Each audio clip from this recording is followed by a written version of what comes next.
Halo, jadi sekarang saya akan mewawancarai ini Oma sebagai tugas sejarah untuk tanya-tanya tentang masa Orde Baru. Halo Oma, Halo, ini Oma dengan Oma siapa ini namanya? Oma Linda. Oma Linda. Jadi begini Oma, ini kan ada tugas sejarah, disuruh bertanya tentang apa apa yang Oma rasakan gitu pas zaman Orde Baru. Kebetulan kan saya masih kecil, masih baru-baru lahir. Baru-baru lahir. Jadinya pengen tahu dari Oma itu gimana pas zamannya Orde Baru. Soalnya saya pas Orde Baru saya belum ada di dunia ini kan. Jadi saya pengen tahu gimana rasanya pas di zaman Orde Baru itu. Boleh Oma cerita dikit-dikit Oma? Oh, Nah, ya pengalaman kita pada zaman Orde Baru itu ya. ya, Ya semua kita masih dalam keadaan masih bisa nyaman lah. nyaman. Misalnya seperti kayak makanan, harga beras, harga uh, sayur-sayuran, daging-daging apa semua oke masih stabil. Masih nyaman ya. Terus macam kayak dulu dolar zamannya Orde Baru dolar masih 2.000, jadi sangat stabil. Berarti dari perekonomian stabil, terus makanan juga bisa dibilang lumayan berlimpah lah ya. Lumayan nyaman kita Lumayan pada zaman nyaman. nyaman itu. Nyaman. Sudah ini kan beda dengan sekarang kan sudah puluhan tahun. Dan dengan dampaknya adanya Covid seluruh dunia tuh ekonomi semua hancur. Jadi itu kita maklum perbedaan inflasi naiknya tuh luar biasa. Zaman itu kan enggak. Jadi masih nyaman lah, termasuk nyaman pada zaman itu. Zaman Orde Baru termasuk nyaman. Cuma dalam hal-hal tertentu juga kita merasa kurang nyaman. Seperti apa itu?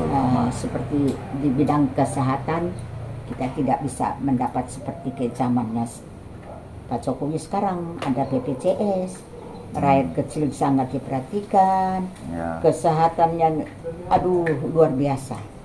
Bumi dan langit, sakit apa pemerintah yang turun tangan bayar. Pendidikan pun demikian, ada kartu pintarnya. Jadi anak-anak di kampung-kampung yang susah semua pemerintah perhatikan turun tangan, luar biasa. Jadi perbedaannya ada nyamannya, ada kurang nyamannya gitu. Nah, pokoknya di semua pemerintahan pasti ada seperti itu, ada nyamannya, ada kurang nyamannya. Ada. Ya. Terus yang saya tahu itu Bapak Soeharto kan Bapak Pembangunan. Itu kira-kira bagaimana tuh Oma? Kenapa dia bisa dapat itu, sama kira-kira pas saat dia memerintah itu di tempat Oma tinggal tuh berasa dampak besarnya juga nggak dari pembangunan yang Bapak Soeharto buat itu? Waktu itu kita kan di NTT ya, kota kecil. Di kota mana itu kalau boleh tahu? Di Alor. Di Alor. Kecil. Ya. Listrik belum ada. Kita hanya setiap jam 6 sore kita udah memakai lampu strongking. Strongking. Iya. Itulah apa, lampu dari matahari? Enggak, lampu surya? strongking itu pakai minyak tanah, lampu gas strongkingnya. Baru kita bakar, ada kaos lampunya, kita taruh spare, terus kita pompa dia sampai itu baru dia nyala terang. Nah itu. Nah, terus TV nggak ada sama sekali. Telepon punya nggak ada juga. Dulu telegram, pakai telegram. Telegram tuh kalau kita telegram sampai mama ke Surabaya, 1 minggu baru sampai berita. Waduh, berarti komunikasi susah. Susah sekali. Ya. Tapi berarti pas zaman Pak Soeharto tuh akhirnya listrik masuk. Akhirnya kita dapat listrik. Tapi dari jam 6 pagi sampai jam 6 sore saja. Nah, terus lama-lama meningkat terus sampai bisa 1 kali 24 jam. Terus kita sudah bisa dapat TV juga. Bisa tahu, ini TV. Nah, itu luar biasa. Terus SD Impres. Zaman itu sudah presiden turun tangan, zamannya Orde Baru kita dapat SD Impres. Terus kita bisa sarana jalan mulai dibuka juga ke desa-desa gitu. Itu sempat itu nyamannya di situ juga ada. Jadi semua ada plus minusnya ya. Tapi sesudah itu tidak segencar seperti sekarang. Ya sesudah itu habis, tidak diperhatikan lagi. Tapi sekarang zamannya Pak Jokowi, dari Sabang sampai Merauke semua diperhatikan. Semua Mau diperhatikan. darat, mau laut, semua diperhatikan. Nah, gitu.